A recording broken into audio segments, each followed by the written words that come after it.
భరతమాత ముద్దు బిడ్డ అన్నదాత రైతన్నకి భూమి మీద పుట్టిన ప్రతి వ్యక్తి కూడా రుణపడి ఉంటాడు. ఖచ్చితంగా చేతులెత్తి నమస్కరించాలి. పనికిరాని దళారులకు నమస్కారం పెట్టుకుంటూ అన్నం పెట్టిన రైతన్నని చిన్న చూపు చూసే పరిస్థితి ఉంది. అలా ఎందుకు? కష్టాన్ని నమ్ముకొని కొమ్ములు తిరిగిన ఎద్దును కూడా పండబెట్టి దుక్కి దున్నగలిగిన దమ్మున్న టైగర్ లాంటి రైతుని చిన్న చూపు చూస్తున్నారు. రైతు ఖచ్చితంగా టైగరే, తిరుగులేని టైగర్ రైతు. రైతుకు చేతులెత్తి మొక్కాల. భూమి మీద పుట్టిన ప్రతి వ్యక్తి కూడా రైతు రుణము ఎన్ని జన్మలెత్తినా తీర్చుకోలేము, అంత గొప్పవాడు రైతన్న.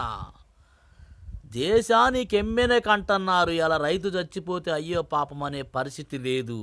కష్టపడి పండించిన పంటకి గిట్టుబాటు ధర ఇచ్చే పరిస్థితి లేదు. ఇలా రైతు చనిపోతాడు అంటే గిట్టుబాటు ధర ఇయ్యకనే. రైతు పండించిన పంటకి రైతు ఎప్పుడైతే ధర నిర్ణయిస్తాడో ఆనాడే నిజమైన స్వాతంత్రం వచ్చినట్టు.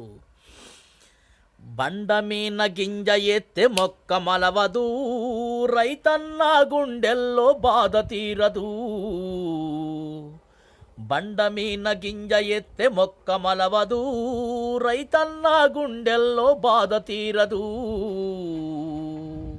పండిన ఎండిన భూమిలు ఉంటనంటాడు, ప్రాణత్యాగం చేసే మరి గొప్పవాడే. బండమీన గింజ ఎత్తే మొక్క మొలవదు, రైతన్న గుండెల్లో బాధ తీరదు.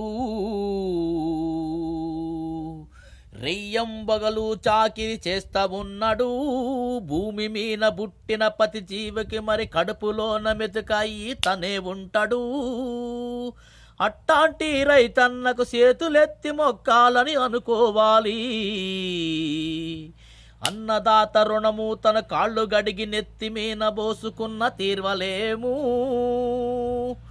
బండమీన గింజ ఎత్తే మొక్క మొలవదు, రైతన్న గుండెల్లో బాధ తీరదు. కొమ్ములు తిరిగిన ఎద్దును పండబెట్టి దుక్కి దున్నే దమ్మున్నోడు ఈ పనికి రాని దళారులను తొక్కలేడా. కష్టాన్ని నమ్ముకొని బతుకుతున్నాడు, ఎవడ సొమ్ముకెన్నడు మరి ఆశపడాలే. రైతంటే టైగర్ అని మరిసిపోవద్దు. భూమి మీద పుట్టిన ప్రతి వ్యక్తికి రైతుకు మారి చేతులెత్తి దండం పెట్టాలి. బండమీన గింజ ఎత్తే మొక్క మొలవదు, రైతన్న గుండెల్లో బాధ తీరదు. బండమీన